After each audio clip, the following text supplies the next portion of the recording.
Francisco Cândido Xavier, Evolução em Dois Mundos. 10º livro da coleção A Vida no Mundo Espiritual, ditado pelo Espírito André Luiz. 4º capítulo da segunda parte do livro. Linhas morfológicas dos desencarnados. A que diretrizes obedecem as entidades desencarnadas para se apresentarem morfologicamente?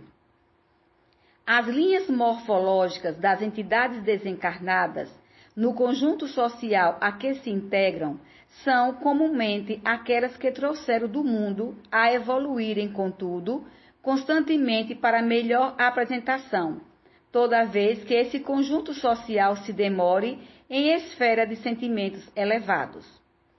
A forma individual em si obedece ao reflexo mental dominante, notadamente no que se reporta ao sexo, mantendo-se a criatura com os distintivos psicossomáticos de homem ou de mulher, segundo a vida íntima, através da qual se mostra com qualidades espirituais acentuadamente ativas ou passivas.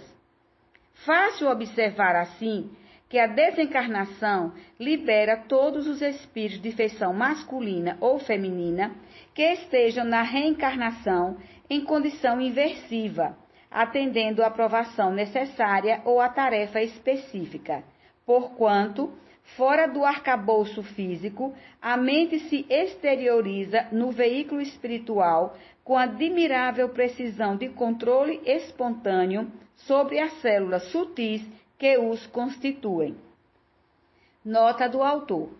Devemos esclarecer que essas ocorrências, para efeito de responsabilidade kármica e identificação pessoal, respeitam, via de regra, a ficha individual da existência última, vivida pela personalidade na Terra, situação que perdura até novo estágio evolutivo que se processa, seja na reencarnação, seja na promoção a mais alto nível de sublimação e serviço.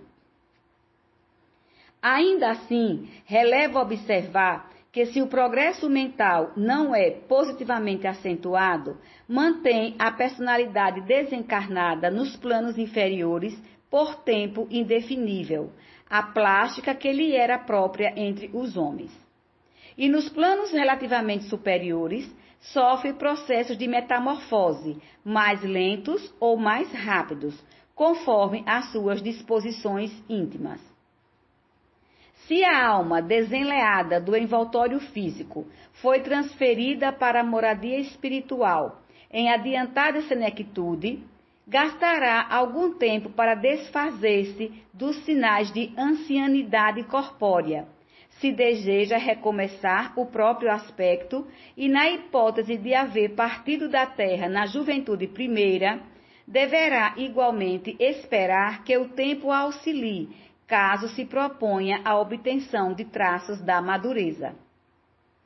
Cabe, entretanto, considerar que isso ocorre apenas com os espíritos, aliás, em maioria esmagadora, que ainda não dispõe de bastante aperfeiçoamento moral e intelectual, pois quanto mais elevado se lhes descortine o grau de progresso, mais amplo se lhes revela o poder plástico sobre as células que lhes entretecem o instrumento de manifestação. Em alto nível, a inteligência opera em minutos certas alterações que as entidades de cultura mediana gastam, por vezes, alguns anos a efetuar.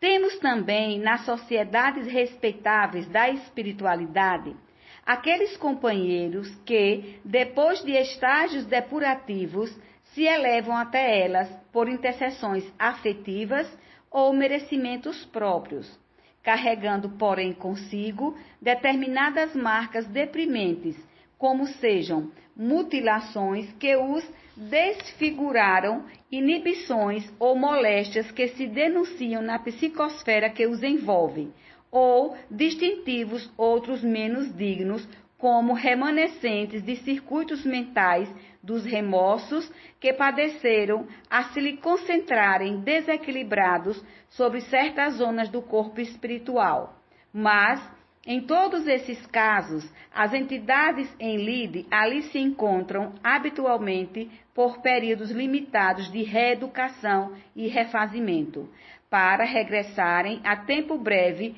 no rumo das sendas do saneamento e resgate nas reencarnações redentoras. Pedro Leopoldo, 27 de abril de 1958.